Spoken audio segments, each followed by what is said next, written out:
For 20 years, her name was a whisper. Her murder, a mystery buried in silence. No suspects, no motive, just a chilling 911 call and a body that turned up in a shallow creek.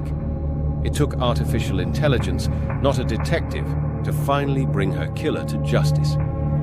It was April 4th, 2003.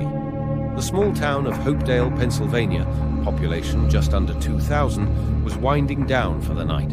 But at 10:47 p.m., a 911 dispatcher received a call that shattered the town's peace forever. Caller, she's not breathing. I didn't mean to. Then silence. A soft click.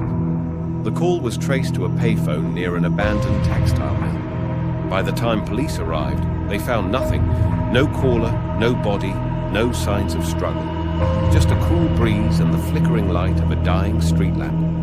2 days later, a local fisherman discovered the body of 19-year-old Sarah Whitaker, half submerged in a shallow creek just 2 miles from the payphone.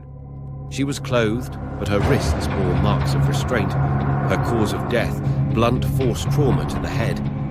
Sarah was a sophomore at Westmont College. She was studying biology, worked part-time at a coffee shop, and had no known enemies.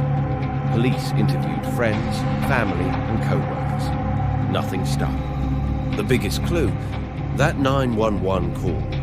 Investigators played it over and over, trying to match the voice. But back in 2003, voice recognition technology was in its infancy, more novelty than tool. The audio was filed away with evidence, and the case slowly went cold. For 2 decades, the Whitaker case haunted the town. Candlelight vigils turned into faded memories. Sarah's parents moved away. The mill was demolished. The tapes, literal cassette tapes, gathered dust. Fast forward to 2023. The FBI's Cold Case Technology Initiative was quietly launching a nationwide pilot, digitizing old audio from unsolved cases and running it through an AI-powered voice recognition and behavioral profiling engine, built with neural networks trained on thousands of hours of vocal data. One of their early uploads? The 2003 Hopedale 911 call. At first, it didn't raise any flags. The AI flagged the call as male, Caucasian, mid-20s, emotionally distressed, but nothing matched in the FBI's voiceprint database. It was only after the system cross-referenced archived local police interview footage that it got a hit. Brian Kessler, interviewed in 2003 as a witness, not a suspect. He'd been working night shifts at a gas station and said he saw nothing. Quiet, polite, clean record. Case files didn't even keep him on the radar, but the AI thought otherwise. The match wasn't just close, it was statistically definitive. A 97.4% likelihood the caller was Brian Kessler, based on vocal stress analysis, cadence, and frequency resonance mapping.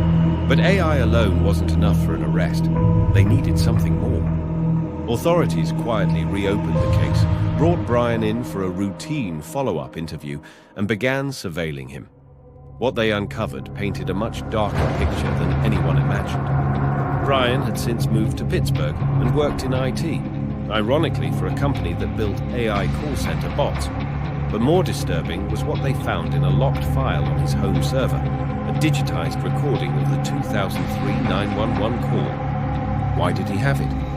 When a digital warrant was granted, forensic analysts found a hidden folder titled Resonance. Inside, audio clips, news articles about Sarah's murder, a journal of typed entries dated back to 2003. Excerpt from Resonance, dated April 6, 2003. Her head hit the rock too fast. I didn't expect it. I tried CPR. The call was panic, not guilt. I had to say something, but I knew they'd never find me. He wasn't wrong. For 2 decades, no one had.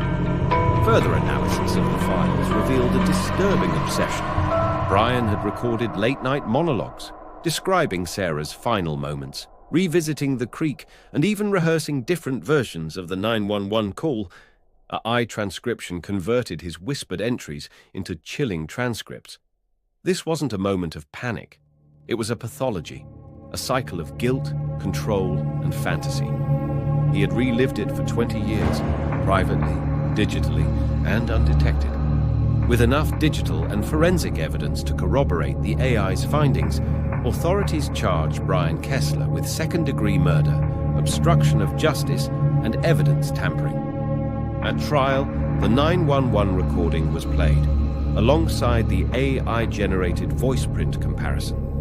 For the first time, the jury heard what machines had uncovered, the unmistakable match between the voice on the call and the man in the call. In March 2024, Brian was found guilty on all counts. He was sentenced to 40 years in federal prison. Sarah's family, now living in North Carolina, attended via video call. Her mother, teary-eyed, whispered, "It took 20 years, but we heard the truth. I didn't pull a trigger.